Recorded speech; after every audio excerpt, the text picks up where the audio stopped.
The test of first-rate intelligence is the ability to hold two opposed ideas in mind at the same time and still retain the ability to function. So I ask, when's the last time you challenged your own thoughts, my nigga? In the age of algorithms, echo chambers, and confirmation bias fed to us daily by these cell phones, I think it's important for us to always pay attention to what's going on the other side of our own thought spectrum.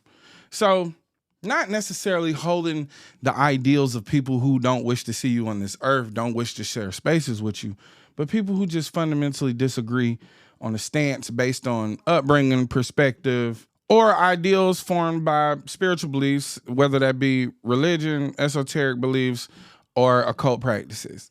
I think it's important as these algorithms try to narrow our scope of the world to understand that they're also trying to narrow our scope of intelligence. Oftentimes, if you choose to listen to people who are on the opposite end of your intellectual spectrum, you'll see that maybe there's some truth that lies in their stances, and oftentimes it may be that they're manipulating statistics, they're manipulating history and research to come to their own informed decision. And being that I sit on the side of black liberation, oftentimes the people on the other end of the spectrum are white supremacists or raging radical right-wingers. But I hear them out, and not because I think that there's going to be any truth there, but oftentimes it's just to see what parts of the truth they are manipulating for their own biases or to come to their own truths. But this also opens up your scope of intelligence and your scope of the world. Online is so easy to get caught up in echo chambers that just feed you things that you already agree with. And not only does this shorten your scope of the world, as I said before,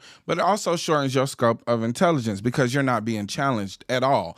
And it's honestly just regurgitating things to you that you already know and already agree with, which isn't a healthy practice for an intellectual. In the era where people challenge fact with opinion, it is very important that you stay studious. It is very important that you approach research and history with an open mind and not your own biases, because you can't refute the truth with your opinion. The truth is the truth, whether you like it or not. And if you seek to grow as an intellectual or just as a human being, it's important that you give the truth the right to be the truth. And just because it challenges your opinion or your perspective doesn't stop it from being the truth. I want to challenge everybody to listen to people on the opposite end of your intellectual spectrum.